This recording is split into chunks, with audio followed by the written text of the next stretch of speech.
Introduction to accounting में आज हम लोग थर्ड पार्ट स्टार्ट करेंगे, जिसमें हम लोग qualitative characteristic, advantage, limitation, branches and role of accounting पे डिस्कशन करेंगे। सबसे पहले हम लोग क्वालिटेटिव कैरेक्टरिस्टिक पे डिस्कशन करने से पहले हमें तो ये जानना होगा कि qualitative characteristic of accounting information क्यों चाहिए हमें। Why do the users want accounting information? ये पहले भी डिस्कस हो चुका है कि यूजर्स किसको बोलते हैं। अब यूजर्स अकाउंटिंग इन्फॉर्मेशन क्यों चाहते हैं। जैसे ऑनर्स की बात करें या शेयर होल्डर्स की बात करें, शेयर होल्डर या ऑनर्स को अकाउंटिंग इन्फॉर्मेशन क्यों चाहिए? क्योंकि उनको रिटर्न चाहिए होता है इन्वेस्टमेंट पे, तो उन्हें चेक करना पड़ता है बिजनेस का फाइनेंशियल हेल्थ कैसा है, कि वो बिज़नेस जिसमें उन्होंने पैसा लगाया है उसका फाइनेंशियल हेल्थ कैसा है, वहाँ से उन्हें रिटर्न मिल पाएगा कि नहीं मिल पाएगा, ये उन्हें चेक करना होता है।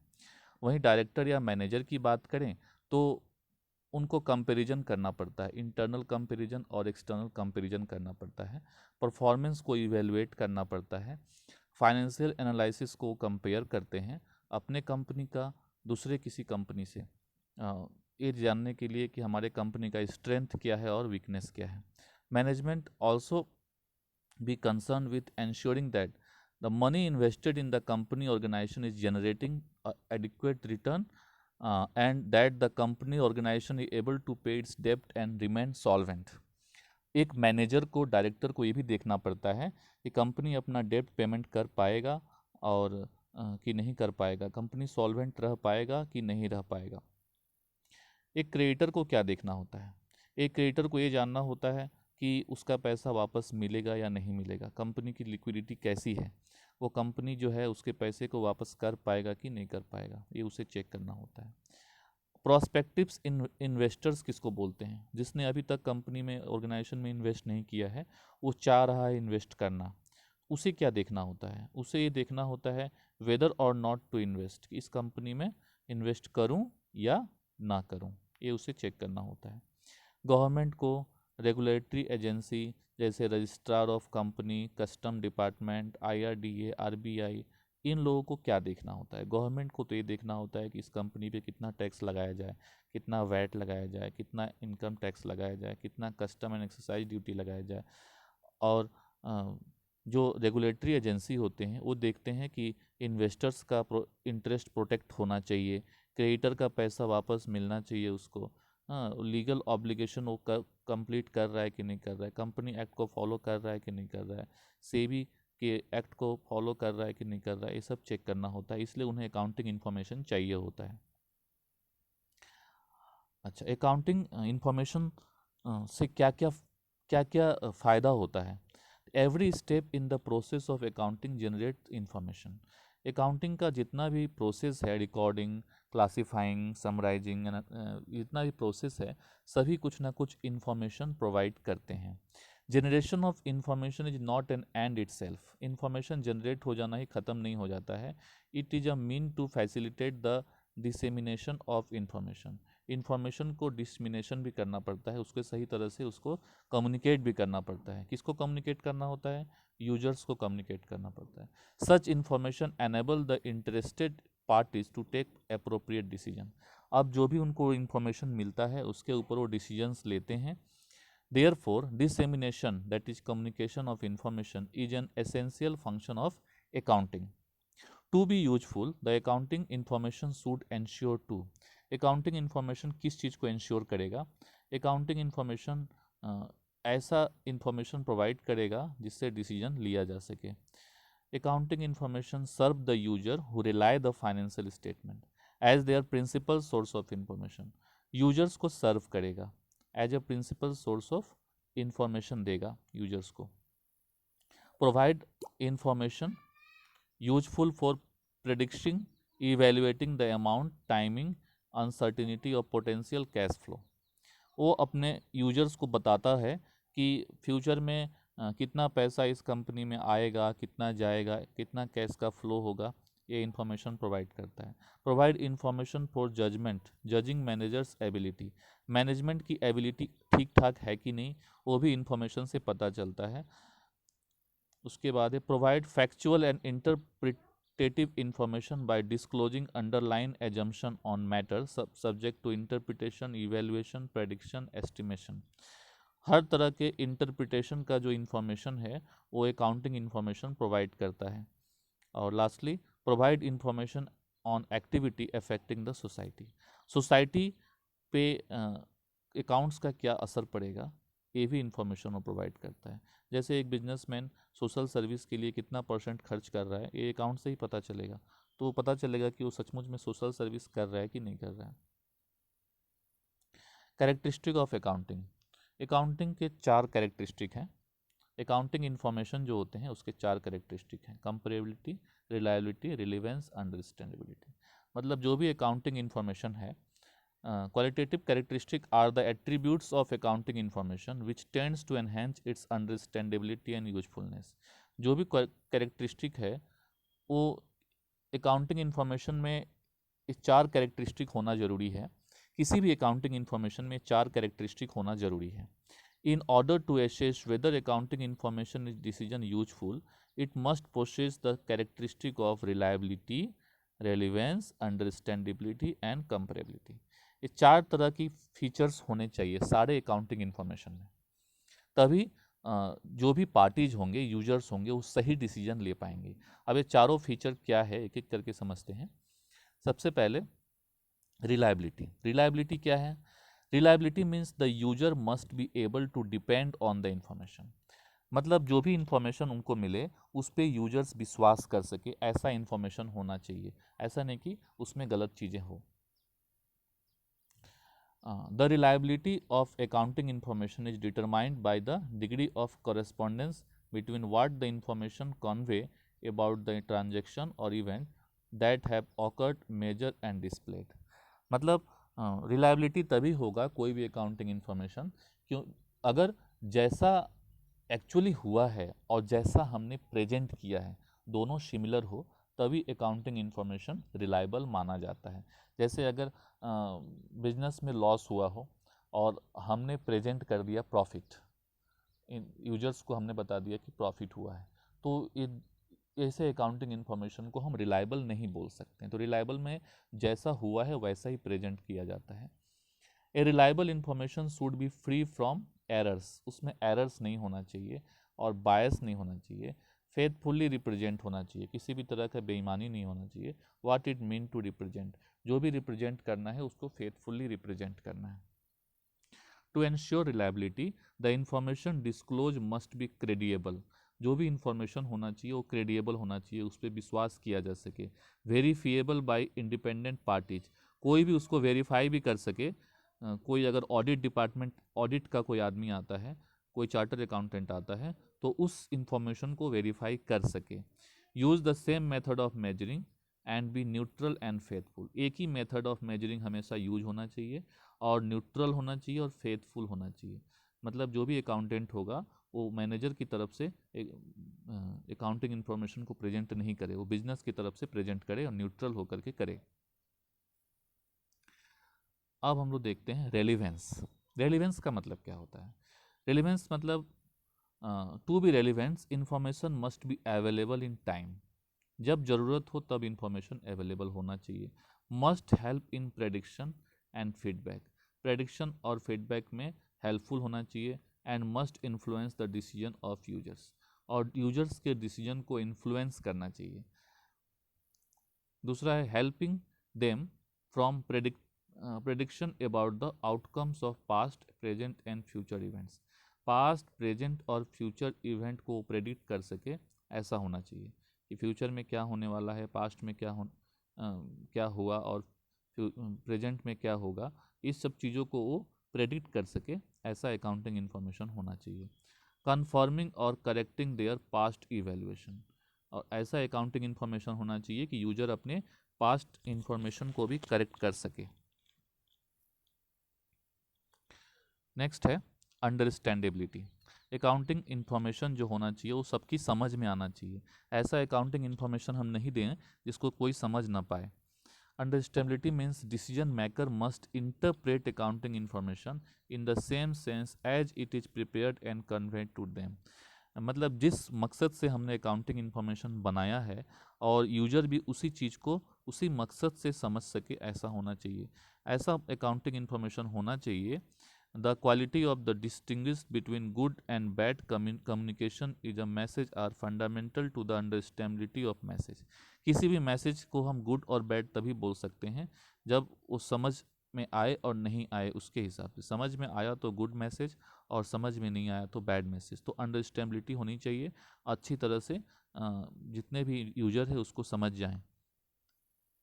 A message is said to be effectively communicated when it is interpreted by the receiver of the message in the same sense in which the sense has sent। जो उसका इंटरप्रिटेटर है, मतलब जो यूजर है, वो उस मैसेज को उसी मतलब से समझे जिस मतलब से हमने भेजा है, तभी मैसेज कंप्लीट माना जाता है। Accountant should present the comparative information in the most intelligent manner without sacrificing relevance and reliability। बिना रेलिवेंस और रिलायबिलिटी को सेक्रीफाइस करते हुए हर इंफॉर्मेशन को इस तरह प्रेजेंट करे ताकि एक ले मैन भी आसानी से समझ सके। जिसको अकाउंट नहीं भी आता है उसको भी इंफॉर्मेशन देख करके अच्छी तरह से सब कुछ समझ में आ जाए। नेक्स्ट है कंपेरेबिलिटी। अकाउंटिंग इंफॉर्मेशन ऐसा होना चाहिए कि उसको आसानी से कंपेयर किया जा सके। It is not sufficient that the financial information relevant and reliable at a particular time, particular circumstances and particular reporting entry, but it's equally important that the users of the general purpose financial report are able to compare various aspects of entity over different time period and with other entity। Accounting information ऐसा होना चाहिए कि उसको एक time period से दूसरे time period से आसानी से कंपेयर किया जा सके।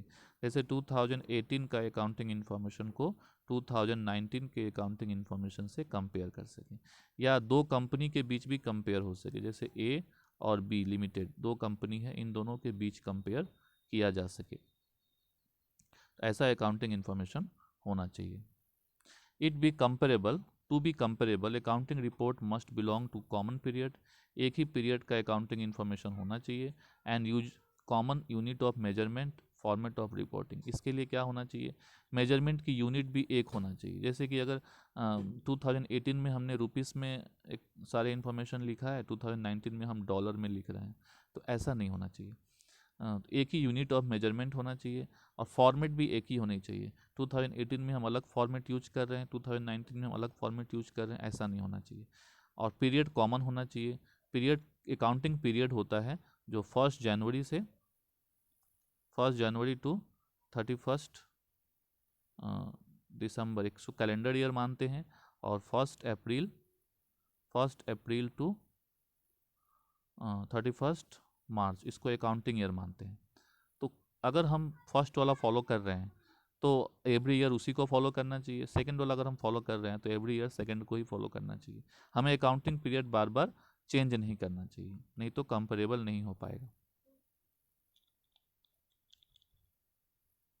Advantage of accounting. अकाउंटिंग के क्या फ़ायदे हैं? सबसे पहला है accounting keep prompt and systematic record for all transaction.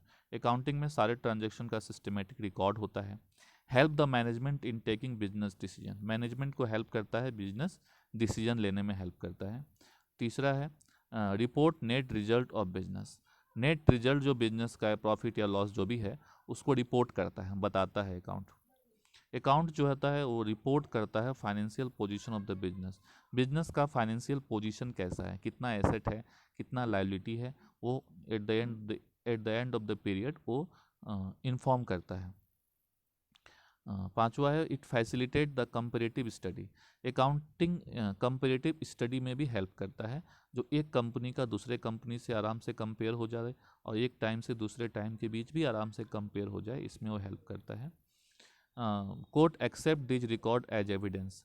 अब कोर्ट भी इस एक्सेप्ट अकाउंटिंग रिकॉर्ड को एक्सेप्ट करता है एज एविडेंस। तो ये सब तो फ़ायदे हो गए अकाउंटिंग के।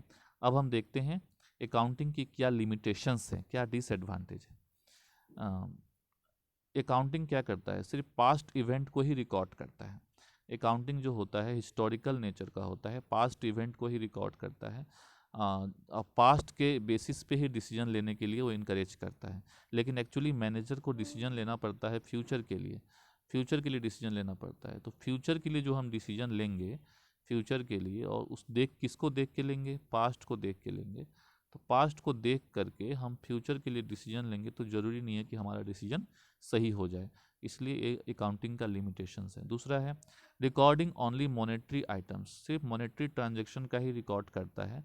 Managerial skill, service of expert, satisfaction level of forms customer, इन सब चीज़ों का रिकॉर्ड नहीं करता है। जबकि ये सब चीज़ें भी ये सब क्वालिटेटिव एस्पेक्ट्स जो है इसको भी बिजनेस में इक्वली इम्पोर्टेंट दिया जाता है, लेकिन अकाउंट इसकी रिकॉर्डिंग नहीं करती है।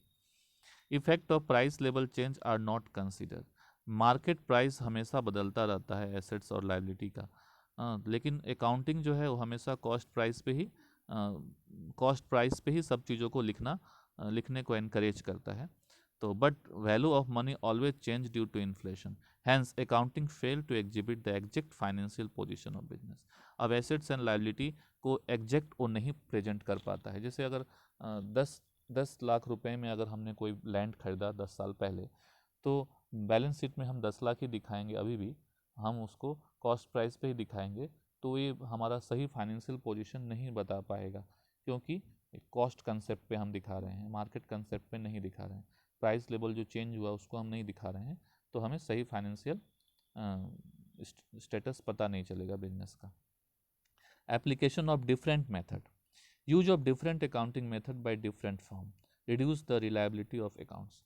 अलग अलग कंपनी जो है अलग अलग मेथड यूज करते हैं, जिससे अकाउंटिंग का जो एक्चुअल जो उसकी रिलायबिलिटी है वो समाप्त हो जाती है।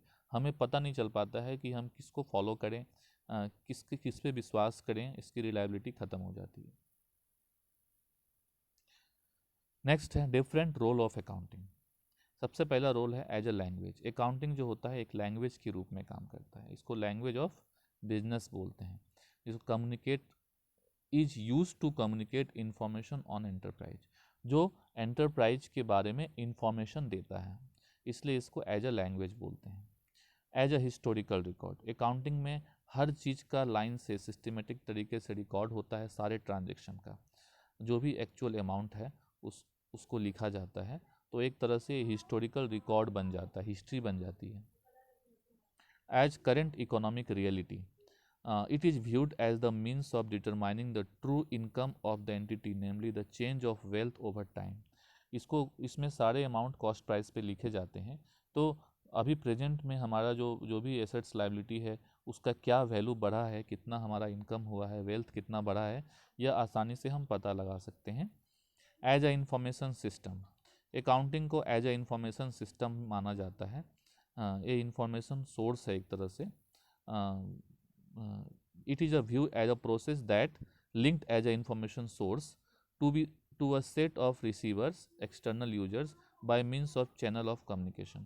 अकाउंटेंट सारे इंफॉर्मेशन को एक्सटर्नल यूजर को और इंटरनल यूजर को प्रोवाइड करवाता है, तो इस तरह से यह एक सोर्स ऑफ इंफॉर्मेशन भी है। ब्रांचेज ऑफ अकाउंटिंग, अकाउंटिंग के कितने ब्रांचेज हैं? अकाउंटिंग के 3 ब्रांच हैं, मैनेजमेंट अकाउंटिंग, कॉस्ट अकाउंटिंग और फाइनेंशियल अकाउंटिंग। हम लोग जो हमारे क्लास 11 और 12 के सिलेबस में हम लोग फाइनेंशियल अकाउंटिंग ही पढ़ेंगे। कॉस्ट अकाउंटिंग और मैनेजमेंट अकाउंटिंग क्लास 11-12 के सिलेबस में नहीं है, लेकिन हमें जानना है कि ये होता क्या है। सबसे पहले फाइनेंशियल अकाउंटिंग किसको बोलते हैं? यह ओरिजिनल फॉर्म है अकाउंटिंग का। इसका मेन ऑब्जेक्टिव क्या है? प्रॉफिट और लॉस का पता करना और फाइनेंशियल पोजीशन का पता करना कि हाँ कितना एसेट्स है और कितना लायबिलिटी है। यह फाइनेंशियल इंफॉर्मेशन देता है मैनेजमेंट को। नेक्स्ट है कॉस्ट अकाउंटिंग। कॉस्ट अकाउंटिंग क्या है? कॉस्ट अकाउंटिंग हमें बताता है, ये भी एक तरह की ब्रांच ऑफ अकाउंटिंग है जो बताता है, हमें फाइंड आउट करने में हेल्प करता है एसर्टेनिंग cost of product.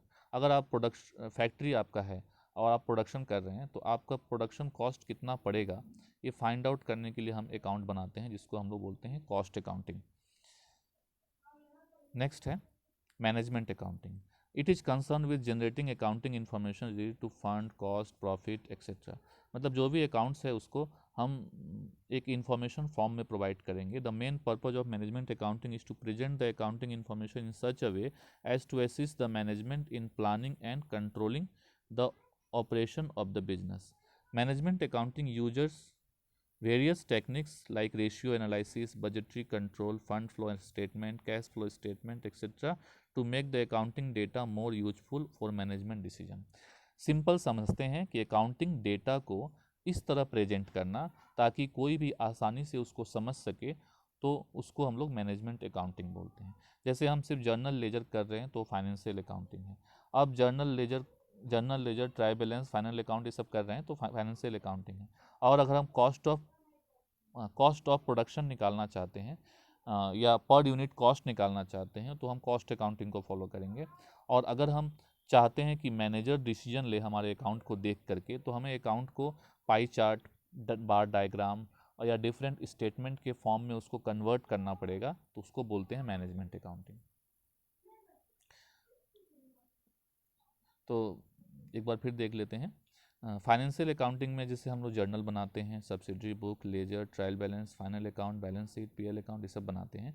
Cost accounting में cost sheet, material sheet, labour cost, other expenses, इसमें reports, standard cost report, variance report, break even point, marginal cost report, price determination, ये सब आप लोग कॉलेज में मिलेगा। मैनेजमेंट अकाउंटिंग में trend analysis, ratio analysis, fund flow statement, cash flow statement, reports, budgetary reports, miscellaneous report, interpretation, ये सारी चीज़ें हम लोग करते हैं। तो अलग अलग अकाउंटिंग का एक ब्रांचेज है, लेकिन हम सिर्फ फाइनेंशियल अकाउंटिंग ही फॉलो करते हैं क्लास 11 में। इसी के साथ ही आज का ये पार्ट 3 जिसमें हम लोगों ने qualitative characteristic of accounting information, advantage of accounting, limitation of accounting, role of accounting and branches of accounting हम लोगों ने डिस्कस किया। इसी के साथ ही ये टॉपिक समाप्त होता है। Thank you.